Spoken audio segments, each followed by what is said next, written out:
Kabui Union Manipur lingkhatkhibagi taret Suba Mapok Kumon ni Thouram Ngasi Majorkhun Community Hall da Pangthokkhre. Thouram aduda Union Home Minister gi former MOS Professor Majorkhun Kamson Sawambung Kabui Namdai gi Takul Longmai Kadongpu Kabui Customary Council Manipur gi President Kamson Gangumai Kabui Khulakpu Lungai Panjang Kabui Kailongge Longmai Michan Kabui Sairem Kabui Kailongge Khangbonpi Palmai Amuthoi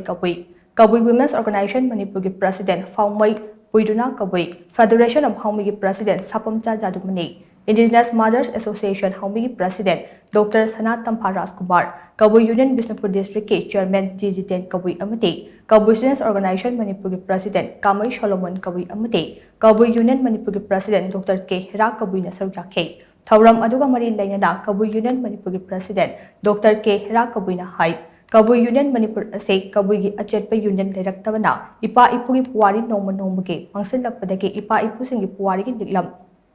thinabagi pandam da lingkhatkibani adubu lamdam asigi yelho furup singi puwari thirakpada Kabui furup ki puwari kanthoktuna chetpa yadabana ngaside Kabui furup ki puwari khangba ngable yelho furup amata kainaba yaroi nungsi chanana hingminasi haikhe amaromda hojik thokliba irang asidasu yelho furup singi damak khongfom chena lepkani Kabui Union Manipur nasu Indigenous People Mapigani Pillar Ama Sawompung Kabui Khulda Yungduna Nungsinabagi Wakhalon Sagatuna Lakli Haike Thouram adugi manung chana kumja Inglisingani kunmarigi Class 10 amadi 12 ke exam da Mai Pakraba Mahirui Singda Acham Khudot Piduna Kaikunu Utke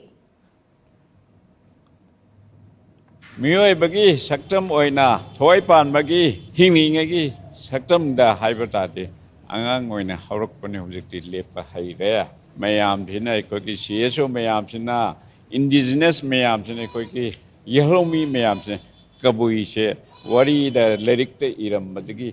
masak thokna hujikti lepa ngamme habgi wakhanlon da thamjage koi kaina ba yaroi ko ki kabui haiba se puwari natana hujikti mioi boina lei lepton lei ki yehlomi ni Manipur kai bi yaroi koi amakhakta oina yehlomi se Lady Haiba Nuchi Chana Bagi, Ishone Piba, Punchi se Loidri Fauba, Equi, Himing Nagadori,